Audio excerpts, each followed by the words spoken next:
শুভ সন্ধ্যা বন্ধুরা, রান্নার নতুন আর একটা ভিডিওতে তোমাদের অনেক স্বাগত। তো আজকে করব বাসন্তী পোলাও 10 মিনিটে। তো আমি না কোনো মেজারমেন্ট কাপ দিয়ে কিছু মেপে নিই না। আমি একটা দেখো, যেই বাটিতে আমি মাপ করে ভর্তি আমি নিচ্ছি গোবিন্দভোগ চাল, সেই বাটিতেই আমি জলটা বুঝে নেব। তো আমি চালগুলো ভালো করে ধুয়ে শুকাতে দিয়ে দিয়েছিলাম পাখার নিচে থালার উপর, একদম ঝুরঝুরেভাবে শুকিয়ে গেছে। এবার একটা বাটির মধ্যে আমি চালগুলো সমস্তটা ঢেলে নেব।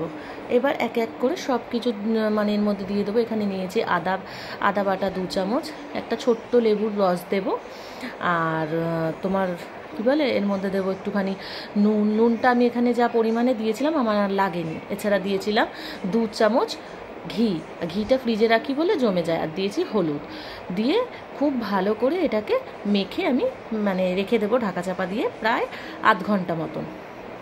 ঠিক আছে, আধ ঘন্টা পর বাকি যা কাজ করার আমি তারপর করছি। চলো তারপর রান্নাঘরে চলে যাব। এবার রান্নাঘরে গিয়ে আমি যেটা করব, আগে একটা গুঁড়ো মশলা বানিয়ে নেবো। এখানে আমি গোটা গরম মশলা, জয়িত্রী, জায়ফল দিয়ে নিয়েছি, আর এটা আমি এবার গুঁড়ো করব। তো এই গুঁড়োটা করার সময় মিক্সিতে একটু চিনি দিয়ে নিলে ভালো হয়, যেহেতু পরিমাণটা কম আছে। তা চিনি দিয়ে গুঁড়োটা করে নিয়েছি, একদম মিহি একটা পেস্ট হয়েছে, দেখো মিহি বাটা আর কি গুঁড়ো হয়েছে। যাই হোক রেখে দিলাম। এবার কড়াইয়ের মধ্যে পুরোটাই আমি ঘি নিয়েছি, আর দিয়েছি এখানে শুকনো লঙ্কা আর গোটা গরম মশলা আর 2টো তেজপাতা ফোড়ন। তোমরা ঘিয়ের বদলে যদি চাও না দিয়ে নিতে পারো, ওই একটু সাদা তেল অ্যাড করতে পারো। আমার আবার পোলাওয়ে সবসময় ঘিয়ের গন্ধটা ভালো লাগে বলে আমি পুরোটাই ঘি দিয়ে করি।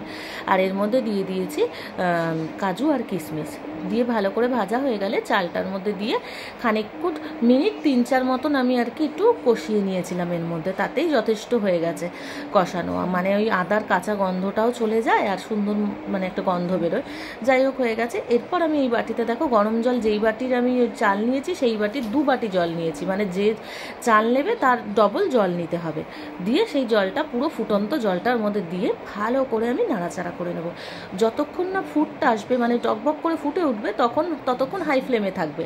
তারপর যেই ফুটে যাবে তারপরে একদম লো ফ্লেমে করে ঢাকা চাপা দিয়ে আমি প্রথমে 7 মিনিট মতন রান্না করেছি, আর তার মিডিলে 2বার এসে আমি একটু উল্টে দিয়েছিলাম চালটাকে।